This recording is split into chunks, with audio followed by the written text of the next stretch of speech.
going to jump straight into the Armor Body's body fairing install and the front tire hugger. So we're going to start this off by removing our mirrors and our windscreen. These are just some simple screw offs along with a 5mm Allen key. So use your Allen key to remove the mirrors. You're going to have to take off the little plastic tabs that are covering up the Allen bolts and then just get these off. With that out of the way and the windscreen off, we can take off our emblem plastic part. This is kind of useless for what we're going to be needing it for. And we're going to start by removing the side cover pieces for the bike. There's lots of little screws here, so make sure that you keep track of where everything was if you're going to reinstall your fairings afterward. So I'm starting by removing all of the Allen bolts that I possibly can, removing this side cover here, and just getting a feel for which bolts that need to be removed on this bike, so there's quite a bit. You actually don't have to remove that piece that I was unscrewing right there. There's a bolt here that you're just going to have to unscrew. It's one of those Phillips button screw types, so just unscrew it and pull out the button screw. And if you wanted to get this side piece out, there's two tabs there, and you just remove those two tabs along with this bolt on the bottom, and you should be able to unclip just that plastic part. So on the inside of the dashboard, there's two button screws again. We're going to have to remove those screws to get off the top part of the fairing, and this will allow us to access the rest of the screws and bolts that we need to remove, so that way we can take off the whole side fairing. Once those screws are out, you'll be able to just pull on that dashboard area and get that out. And there's a bolt there that we're going to have to remove in order to get this side piece off. So I'm going to remove this bolt, and then we have one more bolt on the bottom, right here at the bottom of the fairing. We only need to remove one of these in order to take off the side fairing. So with that out of the way, we just have one more bolt that we have to unscrew, and we can just repeat the same process on the other side of the fairing, so that way we can remove the other side in one whole unit. So getting this bolt off and unclipping the wiring for the lights. And now we can just do this on the other side and we'll be able to get everything out. Before I go to the other side, I'm just going to remove this last panel here. It's just a bolt and a nut that we need to remove, and this panel will be off.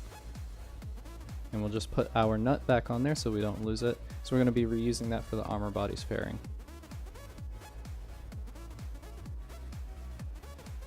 Now on the other side, like I said, we repeat the process, just removing all the nuts and bolts, the dashboard pins and things like that, and we'll be able to just pull out this last part as one whole unit. Now on the inside, we're just going to disconnect the light assembly. My light assembly actually had a broken screw on there, so there's 4 screws that you need to remove in order to take off the light assembly. Just be aware of that. And make sure you disconnect all of the light cables, and you'll be able to get off this light assembly quite easily. And just removing the broken screw that was on my dashboard. So from here, with the fairings off, we'll be able to access the horn. In a future install, we're going to be installing a fork stopper, so just be conscious of that. Now we can take off the front tire hugger or front fender, fork fender, whatever your savvy is. And these are just 2 Allen bolts that will come out and 1 set of regular bolts in the back. So now we have the bike naked, and if you have anything that you want to install on the inside of the bike, getting into the electronics, getting into the exhaust, any of that stuff, now is the time to do it with all the fairings off. So we're going to test the fitment of the Armor Body's body fairing onto the bike. Again, I highly recommend that you do this. Even though the Armor Body's fairing is always going to be on point, you should just test it out, make sure that everything's fitted up correctly. And since everything's lined up, I'm just going to drill straight away into the center of this section. And I believe this is where the coolant cover is. So just drill straight into that, and we're going to reuse the long rod that was available to us on the bike. So all we have to do is just drill the hole, set it through, and then put the nut back on, and we'll be able to tighten it down. On the front, I already started drilling the holes to hold the fairing from the mirror bracket, and drilling the holes for the windscreen so that we can put our screws in to hold the windscreen together. To hold the windscreen together, I'm using some aftermarket squish style bolts with some rubber grommets on here. These are a lot better than the stock ones that come with the R3. It'll hold the windscreen in place and keep it from vibrating all around, and it's easy to take on and off. So with 4 of them on there, that's all we need to do in order to get the windscreen on, and we just screw it in nice and tight.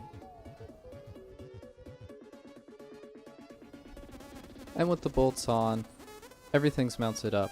I'm not reusing the rubber piece that comes from the mirror section stock on the R3. I didn't think it was necessary in order for us to mount the hardware onto this onto the bike, but if you wanted to use it, you probably can if you just drill the holes a little bit bigger. So for this section of the fairing, in order to put back on our side cover, we're going to need to reuse one of the pieces that come off of the bike.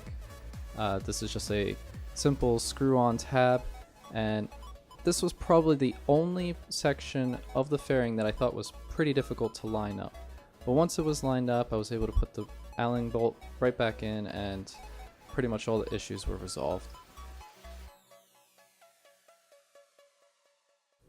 So in order to have full clearance for the belly pan section of the fairing, we're going to have to remove the bolt that goes through the engine and through the kickstand part.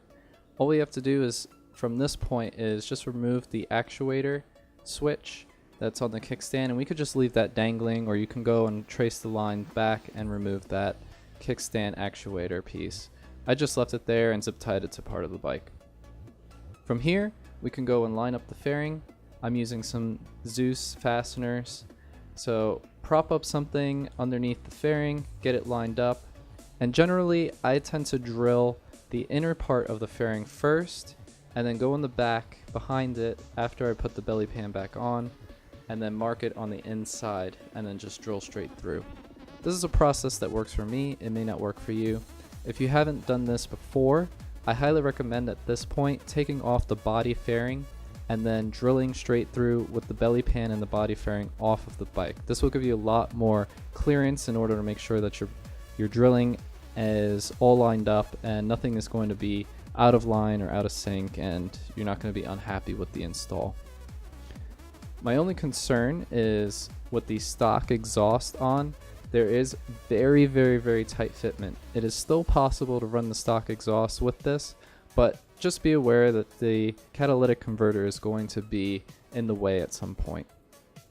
So with everything all drilled in, just put on your Zeus fasteners on all 4 points and you'll be all set. I'm going to be reusing the mounting gear from the tire hugger. These are just some tabs and grommets that I'm going to use on the fairing. It's not totally necessary, and I actually don't really recommend this. In hindsight, it didn't line up the way that I thought it would. So if you're thinking about doing this, you might have some better insight onto it than I do, but if you're going to play it safe, just drill the holes straight through and line up your 6mm bolts so that way you can put on the fairing hugger. So here I'm just installing the grommets. They're okay. They're going to protect the fairing, but they're not perfectly aligned, so just be aware with that. And once you have everything installed, this is probably what your bike is going to look like. So we've dropped probably 10 to 15 pounds worth in plastics off of the R3 and all this other equipment, and you've got some fresh Armour bodies, fairings installed onto your bike. So that's it for this episode, guys. Let me know what you guys think of the Armour bodies fairings in the comments section below. If you have your own fairings set up, tag me on Instagram and show me, or send us a picture on the Facebook page. I would really love to see it. And in the next episode, we're going to be doing some safety wiring, some engine case cover installs, and preparing our bike for paint. So we're going to be removing the fairings and getting all this stuff done and out of the way so that we can make it to our first race in March. So thanks for watching, guys, and I'll see you next time.